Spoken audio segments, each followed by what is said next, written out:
We go. Hey, how are y'all doing? So my printer, if you can hear it, is making some noises. It's right next to me, and of course, when I go live, it decides to kind of. You can hear that. It's great. It's about maybe 4 feet from my microphone. So wonderful timing. Anyway, you won't hear all this on the podcast stuff. So all of you that are here early tonight will have a chance to kind of hear all the awesomeness that is going on in my office right now. Who knows? We may have some kids screaming or crying or getting up. We've got 4 kids, at least for a few more days, an 8-year-old, 6-year-old, 4-year-old, and I have to count 8-year-old, 6-year-old, 4-year-old, and 2-year-old. Yeah, that's 4.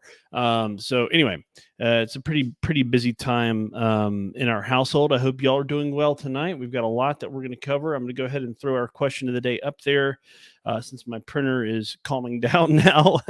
But what is your best advice for first-time trips to Walt Disney World that it has directly to do with our topic for tonight? And I'm already going to be sharing some top tips from some of you, and I will give you credit where credit is due. And I have a few in there as well that I'll kind of add. And I usually do a top 7, but tonight it's going to be more like 12. So yeah, I'm not a top 10 guy because sometimes it's either a little bit more, sometimes it's a little bit less. But there's a lot to cover, and I hope that most of the information that we share tonight is going to end up being, timeless for the most part. As some things kind of change, and it's hard to kind of keep up with things. We're going to give you some tips along the way to kind of keep up with some of that stuff. So somebody's laughing. I don't know whoever was the laugh. Oh, Jen, thank you so much for the laughing emoji. And it looks like we've got a few of you that are on tonight. So awesome. I'm so glad that you all are tuning in. And as a reminder, before we get into it, we do have a Travel Tips Tuesday YouTube channel. If you normally, listen via podcast or Facebook or whatever, regardless if it's on my personal or the Travel Tips Tuesday page, please subscribe to the YouTube channel. There's not a lot there right now, and I'm hoping to get more there in the coming months, hopefully, especially when I'm traveling to Walt Disney World and possibly Disneyland as well here in the next few months. And I would love to be able to get more of a following there, and it would be awesome if those of you that are on Facebook would be able to subscribe, ring that notification bell on YouTube. It would be awesome if you'll just search for the Travel Tips Tuesday YouTube channel. That would be awesome. I'm going to drop that in the podcast notes once I push that out tonight. It's not in there now in the live show notes, but it will be there in the podcast show notes later on. Awesome. So it looks like some more of y'all are commenting. Thank you so much.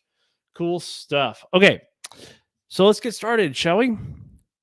Tonight, this is Travel Tips Tuesday, and it is August the 10th, 2021. Tonight, we're going to talk about top tips for that perfect first trip to the Walt Disney World Resort.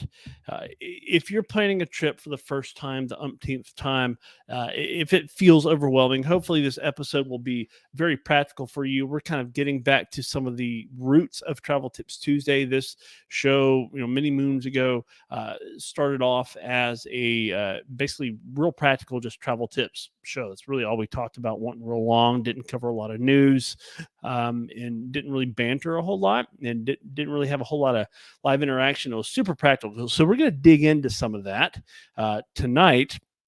But before we kind of take a few steps forward, I want to update you all on a few things. I'm going to attempt to share my screen again tonight because that seemed to go okay last week anyway.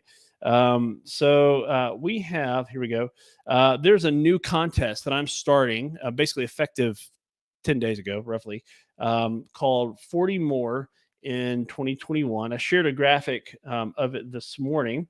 I'm going to share it with you all here now. So hopefully y'all can see that. I don't know if you can or not.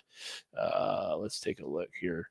So hang on just a second. We're going to go back and try this again because it doesn't seem to be working that well. But it is called 40 More in 2021. And basically, this is a goal of mine to, there we go. So hopefully y'all can see that now. This is a goal of mine to basically not just book 40 more trips in 2021, Yahoo, but basically come alongside people that are trying to sort through the pandemic craziness and just sort of the ebbs and flows of school schedules and family schedules and trying to figure out where you want to go. Because as a family of 6, I get how life gets super busy, and one of my goals is to come alongside of people and help remove some of that stress and anxiety, hopefully, so you can focus on what's important around you, and create those amazing memories along the way. So my goal starting August 1 is to book 40 more trips by December 31st. And you're probably saying to yourself, who's going to book a 1 day event on December 31st? You never know. Like, somebody could pop up and say, hey, I need airfare or a park ticket or an event ticket, or need a last minute hotel, or whatever it is. I mean, those last minute things happen, and I'm pretty available for the most part. I am, when I'm focusing on family, I'm focusing on family, but for the most part, I'm pretty available. So all that to say is, for 40 more in 2021, it's going to operate very similarly to how my 20 more in 2020 campaign did last year, and also the 40 by 40 thing, if you remember that. Basically, if we reach 40 trips, once we reach that 40th trip, uh, we will do a drawing for a $100 gift card to your destination of choice. If that's Disney, if you're traveling on a cruise, you want, onboard credit, something like that. So, uh, that's something. It's not sponsored by any of the vendors that are out there. This is something, or Travelmation as a whole. This is something strictly that I'm doing, just to give back, and just say thank you, because it's been a pretty awesome year for me. It's been a lot of fun booking some crazy trips for people, all the way up to a client that recently got back from a New England escape on Amtrak on rail. They rented a car. They rented a car, and they were on they were on a train with their family, with their small family with young children. They went to Nickelodeon Universe up in New Jersey, kind of across from Manhattan up there. They went up to Maine. They were kind of all over the place, Boston, I believe, and several other places. And it was just so much fun to get to work with that trip, because I can only imagine the amazing memories that they got to plan. And anyway, and I'm still planning for people trips for Disney for this fall, and in this winter, and we're talking about cruising and a number of different things. So, and of course, I'm keeping a definite look and eye on what the world is doing, because I want to make sure everybody's safe, and that I'm not going to put them in a situation where they're going to be uncomfortable, and I want to help them just to be able to go and do something fun and get out and have an awesome time. So I hope that you can join in for that. If you have questions about that, how that works, please let me know. I would love to tell you more. Next down on our Disney travel news for today, tonight is actually, to the day, the start of Boo Bash at the Walt Disney World Resort. If you remember, Boo Bash is the event that's taking place this year, of the Mickey's Not So Scary Halloween Party, and there will be several themed cavalcades. There are no fireworks shows per se. There are lots of attractions that are open. There are different trick-or-treating spots that are out there. Characters are going to be decked out in their Halloween gear. So lots of fun. We do have some Travelmation agents that are there tonight for that, and that will be there over the coming days. And hopefully we'll have some to share about that. And we'd love to let you know what's been going on there. But again, Boo Bash started off effectively today. I'm going to try to bring up something to kind of share with you all, because the last time I looked, there was a decent amount of availability. There are a few dates that were kind of sold out um, for Boo Bash, but let's see here. Looks like I may have closed it. So we're not going to show you all that right now. I was going to show you the availability for Boo Bash, but basically the entire month of October is sold out. There's still a few dates that are left in September as well, and a little bit in August. So if you're looking to go to Boo Bash, you're going to be down there. If you're local and you want to go and you want to check that out, just be aware that availability is tight. Now, one thing that is interesting that I did see today is that even though today's date itself has been sold out online for some time, there were some tickets that were being sold at some of the ticket booths close to Magic Kingdom for this event. Again, this is a separate ticketed event.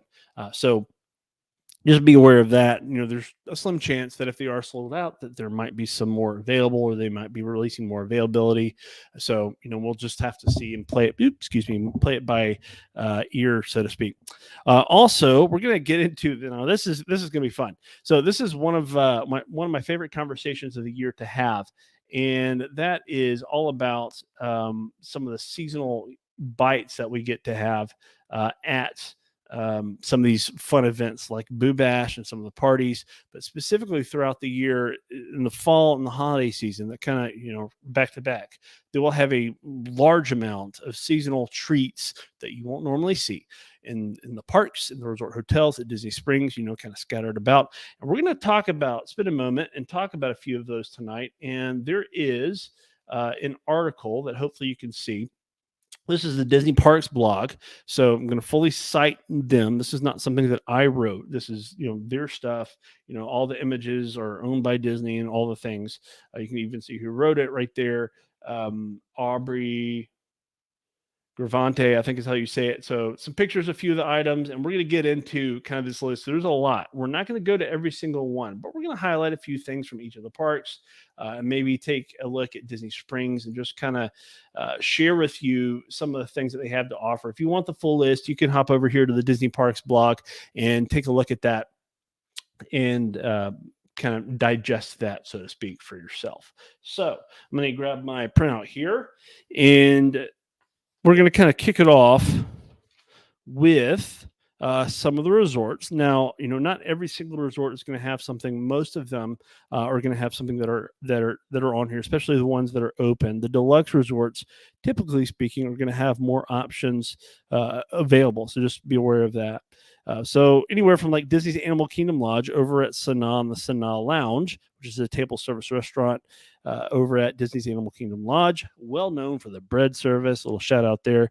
But Sea Witch's Brew, which is a delicious adult beverage, will be great, and that's available only from October 24th to the 31st. So it's very important to say this, that you'll see some like seasonally decorated items and kind of things themed for the season around, but some of these items are only available for specific dates. They will only be promoted for specific dates, so please be aware of that, and I will try to note that as I'm able as we go through here. So Disney's Art of Animation Resort, very popular value resort, at their Landscape of Flavors area, their kind of food court there, they will have a spooky apple spiced spider. You can say that five times fast. I can't even say that right. A Spice Spider cupcake, which is a vanilla cupcake with apple filling and spiced buttercream caramel drizzle, available October 25th to the 31st. That sounds absolutely delicious. Now, this next one sounds like it has my name all over it, except for the custard part, but the rest of it. But a mini Halloween cake over the Contemporary at the Contempo Cafe, with Halloween sprinkle cakes with candy bar, custard and chocolate glaze.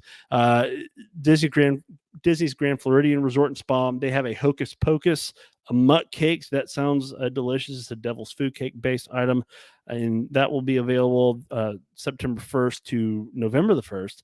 Jack Skellington, they've got some Jack Skellington themed items as well. And then, of course, kind of moving forward here. Let's see. Let's drop down to Disney's Yacht Club. So I'll actually be staying at Disney's Yacht Club here in a couple of months. I'm looking forward to that. But they have the Mummy Cupcake, which is a chocolate cupcake with pumpkin mousse filling, available October 1st to October 31st, and the Tiramisu Grave, a classic tiramisu with coffee flavor and a chocolate pretzel skeleton with a marshmallow for a head. That sounds fun. October 1st to the 31st. So lots of really fun things at some of the resort hotels. And there are several others, obviously, just for the sake of time. We're not going to go through. If you want to see that list, again, go to the Disney Parks blog. You can look up their article there that I shared with you just a few moments ago. And I'll try to note that in the show notes as well for the podcast. Hopefully I'll remember for that. Over at Disney Springs. Now, again, a lot of different options at Disney Springs. They're featuring Amorette's Dockside Margarita, the Ganachery, which is kind of the candy chocolate shop that is pretty well known. It was featured on the Disney Plus series, I think maybe a Disney Channel series originally, called Be Our Chef. One of the main chefs, Amanda, was actually there on the show. And then when my daughter and I went on our trip back in March, I believe it was March, maybe it was May. It's been a while now. But anyway, when we went on our trip to Universal, we stopped at Disney Springs on the way out, and Chef Amanda was there. We got to take a picture with her and meet her and talk about the show, and that was pretty fun. We really enjoyed that. But one of the things that has eluded us every time we've been by Disney Springs in the past couple of years or so is a piñata. They have these delicately built candy items that are pinatas. So it's basically a chocolate shell that you bust open. It's got lots of fun, yummy candy goodness inside of it. And they will have one. They have a Mickey Mummy pinata that will be available September 5th to October the 31st. And that is like on that. I'm on a mission to get one of those and bring it all the way home here in North Alabama without, hopefully without breaking it on the way. So, again, lots of other things available at Jock Lindsay's Hangar Bar, different outdoor kiosks that will be out there as well. And in the parks, specifically at Animal Kingdom, at Restaurantosaurus, and this sounds delicious. I think there's actually a picture of this on the blog. A purple velvet cupcake with blood orange curd, vanilla frosting, crisp pearls, and white chocolate flames with Maleficent medallion, available October 1st to November the 4th. That sounds really, really good. I love a good cupcake. Love some buttercream icing. It's good stuff. Also, over at Magic Kingdom, at the Main Street outdoor vending carts, they have a Maleficent themed churro. So we love our churros in Disney parks. Definitely check out the Maleficent themed churro that will be there. Disney's Hollywood Studios, ABC Commissary. They have the caramel apple tart and a chocolate mousse available as well. At Pizza Rizzo, there's a pumpkin flavored cannoli. Now, I'm a fan of the pumpkin spice. I like the pumpkin flavor. I like the pumpkin spice. It's one of those things like you love it or you hate it. I'm a fan, so I'll definitely be checking that out as well. And then also Woody's Lunchbox. They're known for these, one of the things they're known for, these dessert item, these different kind of homemade, made from scratch tarts that they have available. They have a Halloween themed one that will be available actually starting today, August the 10th, all the way through October the 31st. So from today through October the 31st, it is a chocolate hazelnut filled lunchbox tart frosted with spooky vanilla icing, Halloween sprinkles, and candy corn. Ooh, I love some candy corn. That's another thing some people love, some people hate it. I love candy corn. I'm a fan. Over at Epcot, now the Canada Pavilion, one of the amazing smells that they're known for is their popcorn cart, and they do have a spooky caramel apple cider and a poison apple sipper that will be available. That is noted as coming soon, so we don't have an exact date for that just yet, but it will be available there in the coming days. So lots of different things that are available that are coming from these different seasonal treats that are on there, and really excited about them. Let's take a look at the comments real quick just to see where this episode is going. And I just realized something. Here we go. Hey, you can see my face now. Look at that. If I'm paying attention to what I'm doing, which obviously I was not, but so Jen says, good evening. So excited for this episode. Glad you're here as always, Jen. Also, my best friend parents always say, buy the thing that you want when you're at the parks and make sure to bring an extra bag to bring everything home. So packing an extra bag, flat pack, if it's something like a collapsible duffel or collapsible backpack that fits inside one of your bigger bags without taking a lot of space on the way over. That's a practical tip, so you don't end up having to buy an extra suitcase. Can also help out with packing on the way home as well. So she also says the best advice is use a travel agent. We'll be talking about that later on. This is in relation to our question of the day, by the way, which is this: if you're just tuning in, what is the best advice for first-time trips to the Walt Disney World Resort? We're kind of answering some of those and scrolling through the comments right now. Charles said, my wife's advice for first-time visitor would be to not wear themselves out. Take a break in the afternoon. You can't do it all in one day. Absolutely, 100% back that piece of advice. That is great. Jen says, yay, Boo Bash going in October. So we're excited about that. So again, our topic for tonight, if you're just popping on, is this: top tips for that perfect trip, first trip to Walt Disney World, Halloween food, and the new contest, which you talked about earlier. We just finished wrapping up talking about Boo Bash a little bit, and also some of the best bites that are out there, featuring a Disney Parks blog article. And next week, I'm going to go ahead and give you all a preview. I don't have a graphic for this specifically, but next week we're going to start our series, wrapping up our Around the World series, or Disney World series, that we started I think a couple of years ago, where we're going to take a deep dive into Disney's Hollywood Studios. My beloved former park home, Disney's Hollywood Studios, has changed a lot over the past few years. It is not the same as it was when it first opened many, many years ago, but it is an amazing place full of magic, full of a lot of dreams come true. Star Wars, Toy Story, kind of celebrating that, epic classic era of cinema that it does. And there's a lot of really neat things that are there that we'll be talking about in the coming weeks with food and attractions and just kind of things to see, not necessarily things you go and do. So we'll be digging deep into that, and I hope that you can join me around next week. So now, though, we've already shared some of these in the comments, but let's dig into our top 7 tips. I'm still going to call it top 7 tips, or the top tips for the perfect trip to Walt Disney World. And the first thing that I always tell people when we're asking, I mean, we can talk about a lot of different things. It's like, where do you start? You plan the trip, you know where you're going, you know how many days, you know you go, what parks you're going, and maybe some places you're going to eat and how you're going to get there. So, like, all the basic mechanics of the trips are in place. But you're going for the first time, and you're hearing about all these changes and the apps and the food to eat, and it rains sometimes, and how do you deal with all the things you're going to buy and all that kind of stuff. So, to kind of shrink it down, bring that conversation down a little bit. The first thing I'm going to tell you is something that you see people talk about all the time. They may address it directly, and sometimes indirectly. You'll see people post pictures of their pedometers on social media, Instagram, Facebook, on stories and different places, TikTok, Snapchat, whatever, saying how many steps. We did 25,000 steps at Disney World today, or I walked 10 miles, or whatever it was, right? So they'll be posting these, kind of bragging, I walked this many steps, my feet are hurting, and honestly, taking care of your feet is one of the most important things that you can do. So step one, take care of your feet. It's one of my biggest pieces of advice when running, definitely when going to the Disney parks. Take care of your feet, they will take care of you. You don't want to wear high heels. You don't want to wear completely flat sole shoes unless you have flat feet. Some people do. Those are a little bit more comfortable for some. I get it, but even if they are, wear something comfortable and wear something that might get a little wet and would hopefully dry out quicker, which is why I recommend sandals. Some people like the Tiva brand. Some people like the rainbow. I think they're called rainbow flip flops. Are real popular out on the West Coast. And then also, I'm a big fan of Chaco sandals. I've been wearing those for several years, and I'm now on my 3rd pair. Since, I don't know, in the past for 16 years or so. So absolutely love those sandals. They're super comfortable for me. I've got high arches and they work well. So proper footwear is absolute key on this. And the next point is something that Charles alluded to a moment ago. And that is this. And it is basically all about not getting yourself overwhelmed.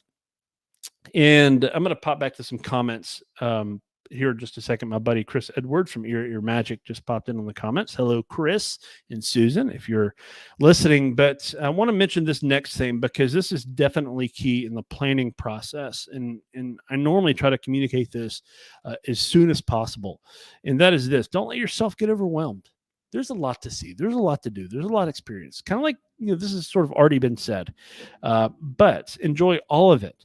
Soak it all in. Like when you're walking through the park gates for the first time, when you're going under the Walt Disney World arch for the first time, not if you're driving, close your eyes, just soak it all here.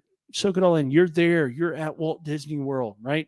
You're there in this land of magic. You're a part of the story. You're going to see Mickey Mouse. You're going to hopefully see Minnie Mouse. You're going to see all the things and eat as much as you can and do all the things. You've got your plan. You've got your tickets. Hopefully you've got your hotel where you're staying, hopefully, and you kind of know what you're doing. You may have an itemized down to the minute plan of where you're going to be and what you're going to be doing and how you're going to be getting there. You may be going in there flying by the seat of your pants. Whichever way is, you're there. Don't get overwhelmed. Don't feel like you have to do everything. Just enjoy all of it. If you miss something, you forget something. This is from Travelmation agent Allison. Thank you for chiming in on my newsfeed earlier. I'll definitely give you credit for this. If you miss something or forget something, don't worry. It's a magical experience. So just take it easy and have the best time. Absolutely. There's always next time. You can always plan a trip. We'll also say that some people, this is a once in a lifetime trip opportunity for them. So, I get, and it's easy to get overwhelmed. And that's why, like, usually I recommend, if this is probably going to be one of, if not the only times you're going to experience this trip, don't go just for 2 or 3 days and expect to go do it all. I recommend bare minimum 4 days, if not somewhere between 5 to 7, to kind of give you some time to diffuse and take it all in, because it's an exciting trip. There is a lot to do. You'll be tired. There's this saying, there's no tired like Disney tired. For those of you that have been there, you know what I'm talking about. It wears you slap out. You sleep well at night at the end of the day. Absolutely. My friend Travelmation agent David, who is currently sailing on board the brand new Carnival Mardi Gras with a few other Travelmation agents on their inaugural sailing. I was actually invited to go on that sailing, and unfortunately could not make it. But they are having an amazing time doing a lot of really cool stuff. But David, we were chatting back and forth today a little bit. He was on the ship, and obviously I'm here on land. He said, don't go into it with the mindset of talking about going to Walt Disney World for the first time. Don't go into it with the mindset of needing to do everything in one trip. Have a few key must-dos, get those done, then create another list of maybes. I think that's great. I love that. That will definitely help you not get overwhelmed. You'll kind of have those highlight things. Don't just go to all the blogs. There's all sorts of blogs, vlogs, other podcasts and things that are out there. Do that. There's some that are pretty legit. Hopefully mine is. I'll let y'all be the judge of that. I'm not necessarily all about amazing production value, but I hope to be real practical and hope to be matter of fact for you to kind of help you along the way. So, look at all those things, research all those things, but don't feel like you gotta figure it out all yourself as well. There are other people, hashtag Travelmation agents, that will be more than happy to come alongside of you and help you sort all of that out for no additional cost. So let's pop back to the comments real quick and see who is on here. Chris Edwards from Ear to Ear Magic says, just spent the day at Disney's Hollywood Studios today trying all the new Halloween treats that started today. Chris, I would love to know what were some of your favorites, and what were some of the ones maybe you weren't a big fan of. If you had any, would love to share that. I will also point to their channel on YouTube. They have a great YouTube presence, so check out Ear to Ear Magic on YouTube. They do a lot of good stuff there, and I'm sure they'll be sharing more on their channel there. So Jen says, I love Hollywood Studios, especially the Indiana Jones stunt show. The epic stunt show spectacular is something that I hope will come back soon. A lot of really cool stuff that's there. So awesome stuff, y'all. Thanks for commenting tonight. So the third thing, Charles shared earlier, who's a regular kind of viewer and listener, and thank you, Charles, for tuning in every week. But if you plan to stay on property and can stay in a resort with a stop on the water taxi or these boats that kind of shuttle you around a little bit, do that. You'll never touch your car keys until you're ready to leave. So he's got a great point. There are several resorts that do have boat access to some of the parks, not all of them. But for example, if you're kind of in the Crescent Lake area and you're staying at Disney's Yacht and Beach Club, Disney's Boardwalk Resort, even the Swan and Dolphin, which is technically owned by Marriott, but there are some Disney perks that you get for staying there, including the boat transportation to Disney's Hollywood Studios or Epcot, which is also right next to the Skyliner station there. So you can get transportation there to one of those. So that's just any of those hotels that I mentioned, Swan and Dolphin, Boardwalk, Disney Yacht, or Beach Club, and of course the applicable DVC resorts that are at those particular hotels over at Boardwalk and the Beach Club, the villas that are at both there. So you can get boat transportation. Again, Hollywood Studios or Epcot for those hotels.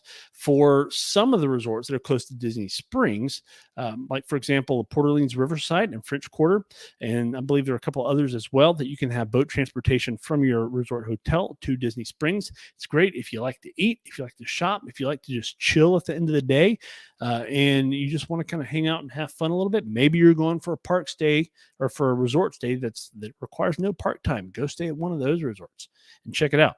It's a great idea to kind of stay there. But yeah, definitely utilize that resort transportation. The boats are great. The buses are okay. They seem to be getting a little bit better. Of course, the Skyliner and the monorail as well are great options for you. Number 4, buy gift cards for your kids to help with spending money. I can't remember the person that said this on my feed. If that was you, please feel free to drop that in the comments. Would love to give you credit there. But this is something that I believe, actually, I take that back. I believe it was one of my clients, Ashley M. Thank you for sharing that. I'm pretty sure it was you. If it was not, then feel free to let me know. But giving your kids gift cards, especially if they're that age where they're learning about finances, maybe they're getting an allowance or those kinds of things. Giving them a Disney gift card is a great way to preload that money and say, look, this is it for your souvenirs, and this is what you got to spend. You can't go above this. Now you might say, well, kids are going to lose gift cards, right? Well, they might. Honestly, kids lose stuff. We lose stuff sometimes, but they're honest. And here's a hack that I've been giving, like in case you lose gift cards. Here's one thing that I've been doing for many of my clients lately who want to pay and get Disney gift cards. You can actually combine Disney gift cards in amounts up to $1,000 via DisneyGiftCard.com. That is a legit Disney site. It is not some like guy in a back room, with a visor on and in a bean counter kind of doing his thing. No, I mean, this is a legit Disney thing. Disney runs it, and you can track the gift card numbers there. You can combine them just so they're easier to spend and take care of and keep track of. If you pay for your resort vacation, by the way, with Disney gift cards, this is very important. If you pay for them with resort gift cards, it's important to register them at DisneyGiftCard.com so that if for whatever reason you lose your gift card, you have a way to keep track of that money, and it's a lot easier to kind of deal with that on the back end for whatever reason you have to. So gift cards, there's a lot of pluses to that. Number 5, I think we're at 5 anyway. Familiarize yourself with the My Disney Experience app. Now, the My Disney Experience app has gone through different flavors through the years. We've added things, taken away things, and definitely plussed it in a few different ways with the advent of Disney Magic Mobile, and also the virtual queue system and mobile food ordering at many locations where that's available on property at Walt Disney World. So lots of really cool things. Access to access to your Disney PhotoPass pictures. If you have, PhotoPass access, if you paid for Memory Maker, if you have that either for the day or for the length of your trip. So, which by the way, you can get for the length of your trip for $169, all the way up to, I believe it's 4 days prior to your trip arrival. After that, it goes up to $199. So you can add that, and that's a one package price there. It's not a per person deal. Pretty decent value. So if you're looking for pictures from rides, or videos from rides, or pictures in front of like Cinderella's castle, or Epcot Spaceship Earth, or the Tree of Life, or the Tower of Terror, or the Chinese Theater, those places, or a lot of the other iconic spots around property, there's a lot of really cool stuff that we'll do there with you. Also, number 6, rope drop. Hope actually mentioned this, and this is definitely, I think somebody else did also in the feed earlier. Rope drop is definitely something you want to do, and rope drop is, for a while, after the parks had reopened, they were not doing this, but they've kind of slowly added this back. It's this experience where early in the morning, they will let guests into a certain point, sometimes where some of the shops are, maybe, where some of the coffee stands are, or Starbucks, whatnot, kind of let guests get in there and kind of get caffeinated and get going and kind of spread people out a little bit. And, they're there, they're ready to go, so they are locked and loaded and they're ready to kind of get to some of the attractions and hit the parks running. And it's just kind of a fun time. There's this sort of energy that's present there first thing in the morning. And if you're going for the first time, which is what this episode is all about, I would absolutely recommend doing that at least a couple of times. Maybe not every park, maybe not every day, because that'll mean some early mornings. If you rope drop, you don't want to get up at the moment it says the parks are open. I mean, I'm talking being at the bus stop at least an hour before the parks open, which is typically when the buses start running, or taking an Uber over, or monorail, or whatever the case is when those transportation systems open. So plan well if you're going to rope drop, and be flexible, and make sure you set those alarms, and maybe get to bed a little bit early if you can. Number 7, and this is one of my favorite trips. One of my favorite trips, or one of my favorite tips, as it were, and that's this: don't go into debt for your trip to happen. We've had a couple of episodes over the years about kind of not going into debt and going to Disney, and kind of some tips to save and different things to do there. don't go into debt to go into Disney.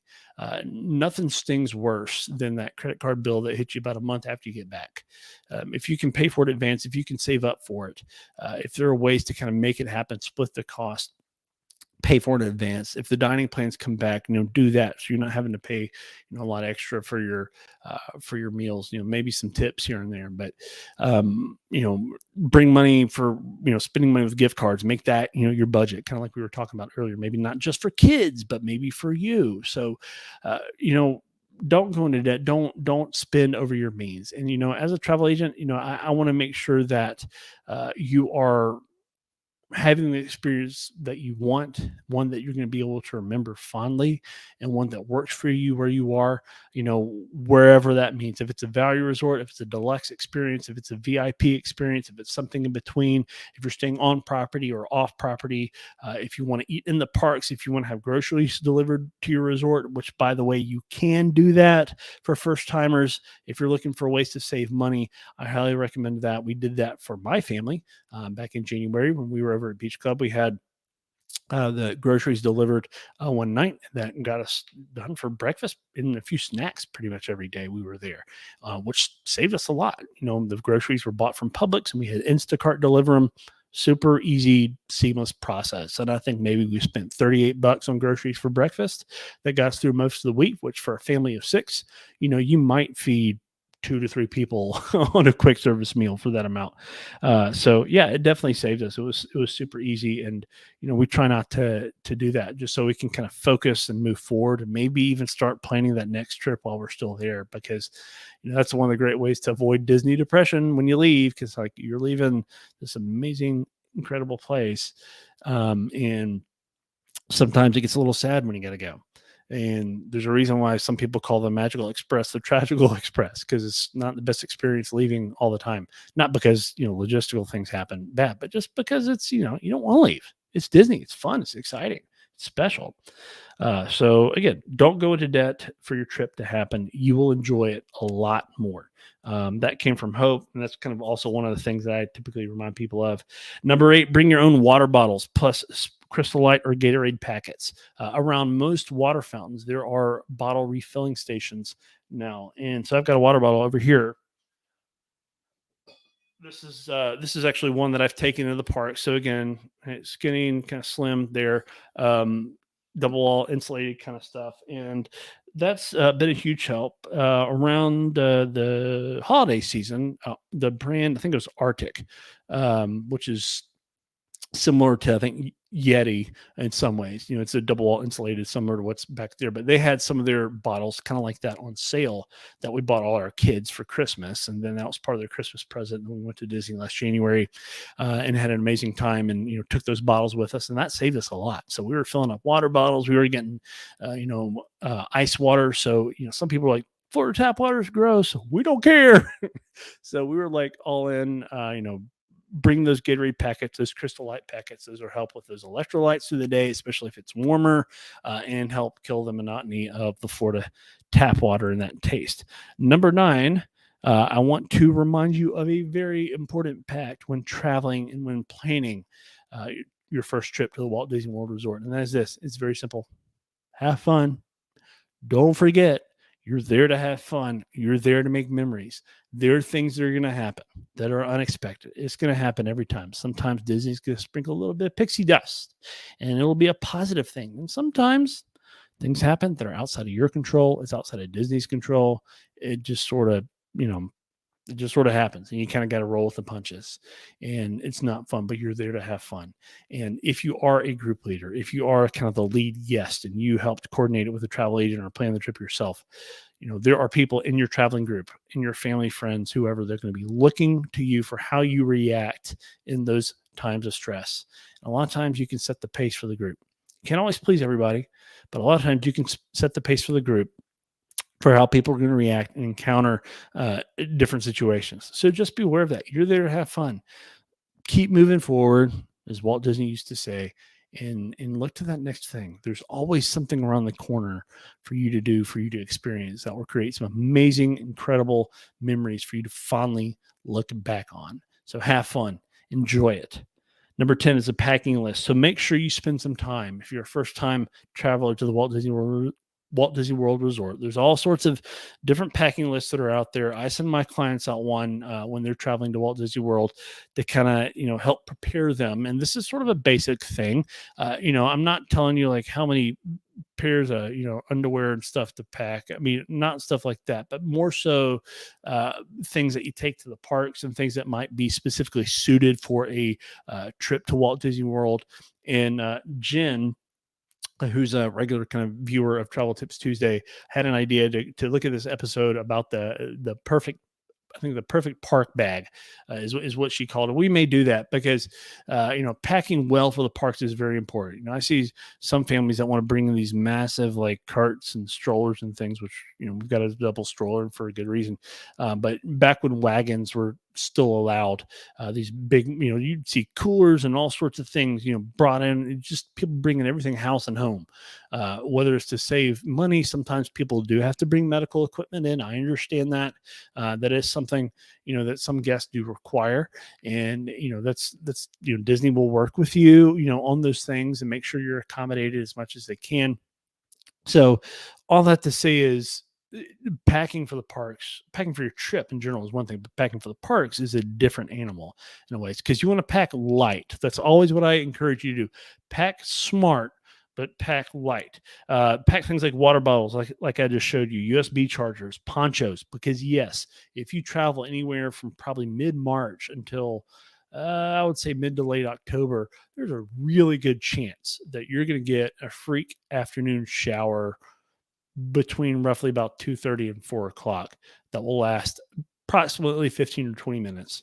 And we'll shut down a few of the outdoor attractions because 9 times out of 10, there's some sort of lightning or thunder involved, and it will be a torrential downpour and it will get wet. So you want to pack a poncho and just be ready for that. There are some that are sold in many of the Disney gift shops that are around, and they will be glad to sell you those, and they are not cheap. We still do have some. I think last time I went, I may have paid like $8 or $9 for one. They got a Mickey on them, so they're kind of fun. They might say Walt Disney World or something like that. But anyway, and they're pretty decent quality too. So they're not like the super thin single-use stuff. But go to Walmart, Dollar Tree, Dollar General, Target, wherever, and grab yourself some of those. Order some on Amazon. Throw them in your bag. But don't forget to throw them in your park bag. That's the second thing. Pack a separate park bag. Don't plan to take a big old computer backpack.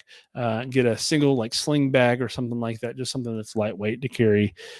Or maybe you take a slightly bigger day pack, and if you've got like other people traveling with you, you can carry some of their stuff and you'll alternate who wears it, that kind of thing. Number 11. This is I believe one of my Facebook friends. I'm not sure if she listens to Travel Tips Tuesday or not. Hopefully you do. Her name is Gina, and she's from North Alabama as well. And she said something along the same lines. And I've been saying this for years. This is my secret sauce to planning.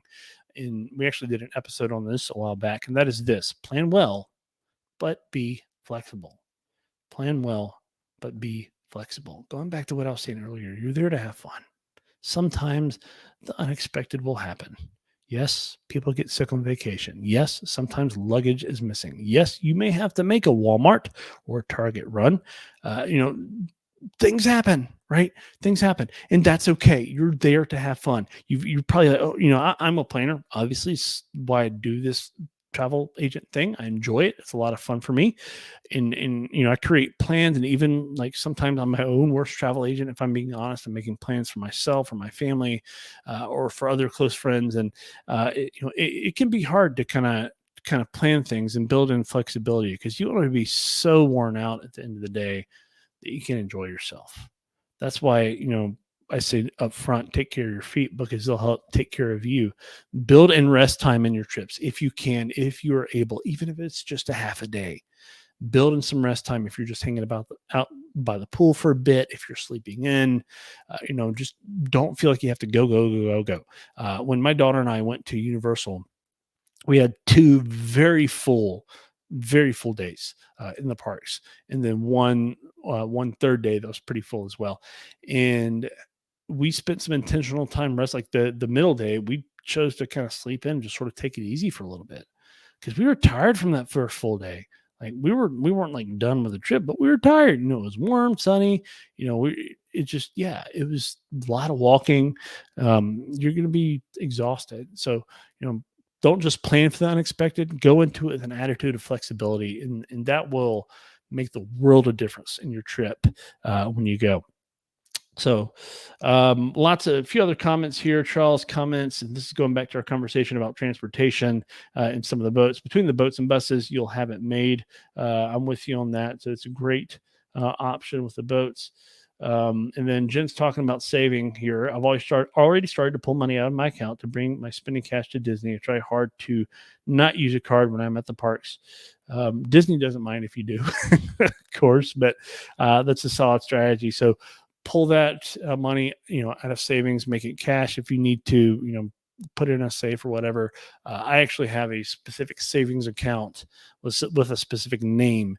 It's real easy for my credit union that we're a part of just to go online and like give it a name. So if it's like Disney Fund or whatever, just make it something fun, and that is your vacation account to pull from. So there's that. When you're dehydrated, you don't care what the water tastes like, especially in the heat. Yeah. You're 100% right on that. So you want to make sure you're hydrated for sure. Eric Schenkel says, if you go to Universal or Disney as a single person, is it easier and quicker to get on rides? So, Eric, that's a great question, and I love it when I get questions. So I'll address that very quickly. Again, Eric's question is, if you go to Universal or Disney as a single person, is it easier and quicker to get on rides? So, I would say that depends. So not all attractions have single rider lines. Some of them do. So, and sometimes, especially like if you're walking into the entrance of the queue and they have a single rider line, by all means use that if it's open and available, and you won't have to wait as long as you would normally. When you enter the standby queue, like for example, if they don't have a single rider line, you have to go through the regular, standby queue, and you're waiting with, everyone else that's there to ride whatever the attraction may be. As you get closer to the entrance, the cast members that are responsible for loading guests on the attractions will probably like start holding up like ones, twos, and threes and stuff like that. So as you get closer to the entrance and you're within eyesight of the cast members that are loading, don't be afraid to stick your finger up like this and just say, your pointer finger and say, hey, I'm, just one, because they'll know what you mean, and they may signal you to kind of come up through the line, a little bit early. It may cut off 5 or 10 minutes of your wait time or whatever, at most, but it'll help. So it can be easier to get on some of the attractions as a single rider, not necessarily always, but a lot of times it can be in different situations. So that's a great question, Eric. Thank you for asking that, and for watching tonight. So I really appreciate. I've got one more piece of advice for you, and I just want to say I really appreciate everybody tuning in tonight. We've had a lot of folks tuning in and checking the show out, and I really appreciate it. I really appreciate y'all's feedback and your interaction tonight. This has been a great conversation, and hopefully, again, it'll be really helpful to some of you that are planning your first time trip to the Walt Disney World Resort. Here's my 12th point, my 12th top tip of my top 7, if you're keeping up. I have lots of other great magic making friends at other agencies. I do. There are a lot of other great agencies that are out there. I personally think Travelmation is the best for a few different reasons. But I love my Travelmation family. We're there for each other. I've got a friend named David Dollar who works for another agency who we've chatted with before, or I've been on his show before, and trying to go back on, maybe have him and his co-host on as well at some point. And they're awesome people. They do a great job. But I love Travelmation. We are a family that is there for each other, not just like for travel tips and stuff and to help each other with our bookings and whatnot, but to support each other. We've had a lot of agents go through some hard times lately, and it's just been really cool to see us like rise up and help each other out in a time of need. And I would love for you to use a travelmation agent for your next trip. It doesn't have to be me. I would love for it to be me. I love doing this, and it's a lot of fun. I would love to be able to get to know you if I don't. But we don't charge any extra fees for our travel planning services. We come alongside you to help cut the hassle out, so you can focus on the why of your trip. If that's celebrating a honeymoon, if it is going to Walt Disney World for the first time, if it is going to Universal or a trip, a cruise, a land tour, or some other, like an Amtrak trip, like we were talking about earlier. It could be a number of different things. We're here to help you weigh all the options and figure out what works best for you. And I love being able to do that so much. So thank you all so much for joining me again for Travel Tips Tuesday. Again, next week we are starting our conversation about Disney's Hollywood Studios, and we look forward to digging into that. I love that park so much. It is near and dear to my heart. Of course, as you may know, I'm a former bellhop, and we will be talking about Tower of Terror at some point as we get into that a little bit more. So thank you all so much again for tuning in tonight, and we do hope you have a magical rest of your week. We'll see you again real soon. Bye-bye.